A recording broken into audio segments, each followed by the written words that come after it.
Bismillahirrahmanirrahim. Assalamu alaikum, Shaykh. Could you please explain some of the ways by which the nafs, shaitan, and dunya can trap and deviate new murids?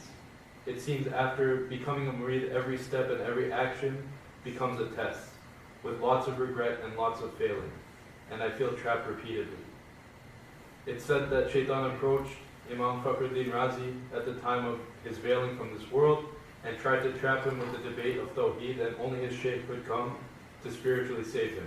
I'm very worried about this trap. Bismillahirrahmanirrahim. You are giving me the answer in your question.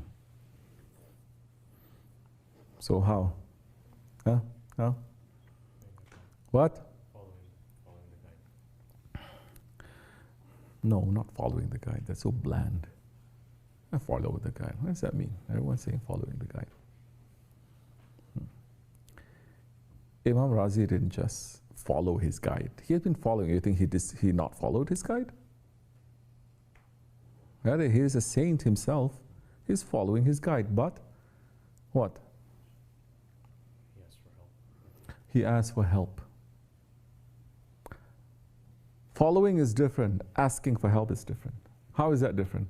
Following, I'm following. You're doing that, I'm doing that. I may not agree, may not like, I follow. But when you ask for help, that means you understand. You are nothing, you can get nothing unless that one gives you. Your attachment is very strong. It's not just follow, no follow, unfollow, you know, like your friends on Facebook. You follow them one day you unfollow them. It's not like that. But when you ask, that means that he knows, now you are my guide, help me. Now you make your connection more spiritual, you make your connection more based on ashq, you make your connection more based on your being, your sense. Then you want to become as close as possible to your shaykh. You want to submit. You want to submit. New murids, that they are making mistakes, don't worry so much about it.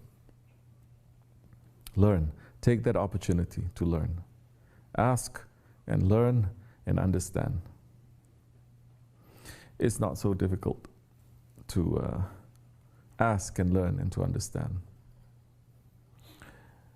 When you are not new murids, when you're old murids, then that time you cannot even be making basic mistakes, because they said, what are you doing? They're showing you didn't even take steps in tariqah. You're making still the same basic mistake.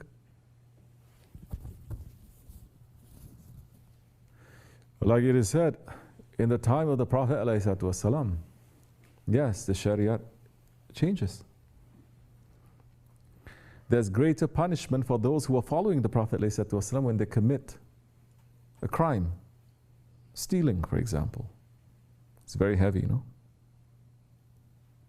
But 100 years later, 500 years later, 1,000 years later, now, person commits the same crime.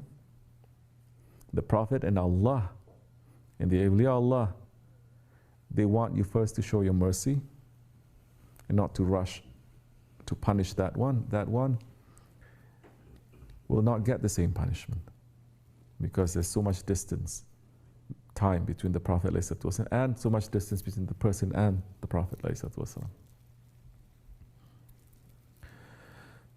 So,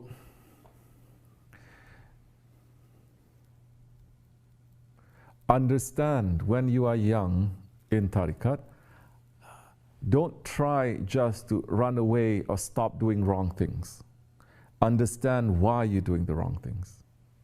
What makes you to do the wrong things? When do you do the wrong things? Understand first that. Understand first yourself. Otherwise, you are just like that person who cut off the head of the snake and then two heads grow out from it. You cut off another one grows out from it.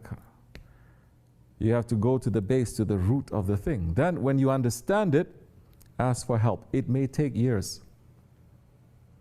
It may take years for that thing that you want to get rid of to be taken away from you. Why are you rushing Allah?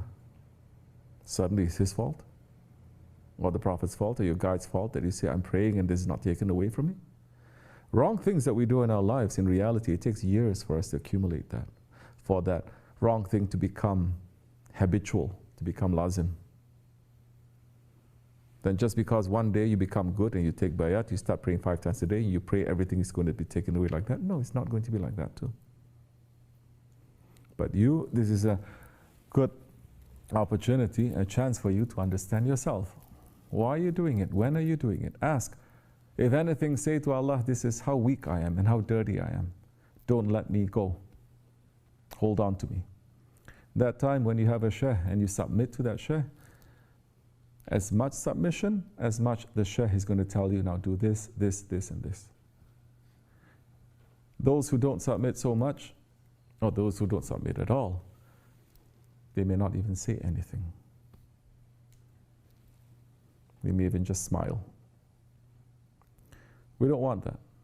We're here for our shaykh to guide us. So, don't worry so much when you are new, and learn from those mistakes, understand the patterns that you're making, why you're making. Keep close to your shaykh. Keep close to the Jamaat as much as you can. Keep asking Allah and His Prophet ﷺ for help. But don't give up. And you do something wrong, run to do something right. You do something wrong, run to do 10 things right. It's not enough just to sit and say, oh, I'm so bad. Well, we are not Catholics. You don't need to cry. You don't need to take a stick and hit yourself and say, oh, mea culpa, my fault. No, you don't have to. Okay, you do something wrong, run to fix it. Run to clean it up. Run to do something else. That you will find your ego will not like. But it will break the hold that the ego has on you. And you'll find before long 10 things that you want to get rid of. Slowly, slowly, slowly. You say, oh, I'm left with only 1 or 2. Then be happy. All the other things is gone. 1 or 2 that is sticking with you for some time doesn't matter so much. Don't rush. Of course it matters, but don't rush. It'll take some time. And now there are other things for you to do. So continue with that. May Allah make it easy, inshallah. Understand yourself. What are those things? Why? What are the situations you open yourself up to be able to do it, even when every way is closed for you? You're still pushing through to do it.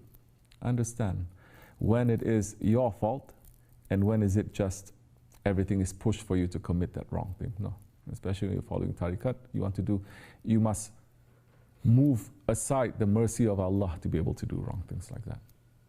Then when you understand yourself like that, it is up to you. You need to fight it. It's up to you. You fight or you don't fight. It's not going to affect the shaykh. It's going to affect you. As Shaykh Maulana had said, they give the instructions. It is up to us to take those instructions and to put it in our lives. You take it, you win for yourself. As Shaykh Effendi says, may Allah forgive us, inshallah. Make us always to be close to our Shaykh and close to each other. Al-Fatiha. Amin. Assalamu alaikum.